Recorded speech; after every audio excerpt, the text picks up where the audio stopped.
practicing or living in accordance with the Noble Eightfold Path. That is not the case. The Noble Eightfold Path is the way leading to the cessation of dukkha. It's a path that includes 8 factors, and it's really directly being developed and practiced only when all 8 factors are working in cooperation to steer us towards the cessation of dukkha, towards the attainment of nibbana.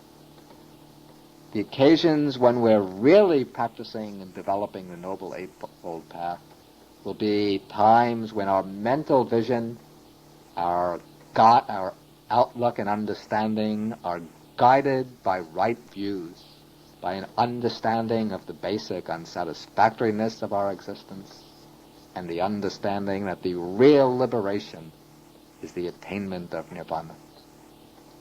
There will be occasions when our motivation is correct, when we're moved to reach deliverance from dukkha, to renounce the attachments to all the different conditioned things of the world. There will be times when our conduct is grounded upon moral discipline, upon the 3 training factors of moral discipline, and when we're making a right effort to purify the mind by cultivating the 4 foundations of mindfulness with a deeply concentrated mind. On those occasions, we can say that we're developing the mundane Noble Eightfold Path. But the Noble Eightfold Path is something much deeper, much more powerful than a simple ethical way of life. Now, when we practice the mundane path, as we reach the higher levels and enter the stage of mature insight, our understanding gets deeper and deeper, sharper and sharper. And when insight reaches its climax, when it reaches the highest peak, then at some unexpected moment, a sudden and radical change can take place. When wisdom stands at its highest point, if all the faculties of the mind are fully mature and the wish for enlightenment is strong and steady, then the mind turns away from all conditioned phenomena. At the same time that it turns away from all conditioned phenomena, the mind becomes focused on the unconditioned element. That is, the mind breaks through to the perception of nibbana, the realization of nibbana. It sees directly into the truth of the deathless element, the unconditioned. And when this happens, then all the 8 factors of the path rise up simultaneously with great power of penetration, focusing upon nibbana. Therefore, at this time, the 8 factors constitute the supramundane Noble Eightfold Path, or the transcendental path. At this time, right view arises, not as right understanding, right conceptual understanding, not even as the right view of insight, but as the actual seeing of the unconditioned. Right intentions arise as the full renunciation of craving, as the cutting off of the dispositions to sense desire, to ill will, and to harmfulness.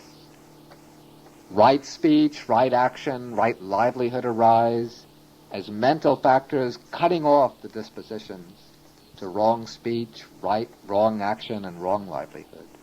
Right effort arises as mental energy, which is empowering this very powerful state of consciousness that's focused on nibbana. Right mindfulness arises as the faculty of attention or awareness fixed upon nibbana as its object. And right concentration is the unification of mind, the mind focused upon nibbana. So these 8 factors have all arisen simultaneously, all performing their functions. And the mind equipped with these 8 factors, this is the supramundane consciousness, the mind which has risen up out of the world and now knows the unconditioned reality transcendent to the world. And these supramundane states of the path, these come in 4 stages. There are 4 levels to the supramundane path. The first is called the path of stream entry, the second the path of the once returner, the third the path of the non-returner, and the fourth the path of arhatship. We will deal with them in greater length next time.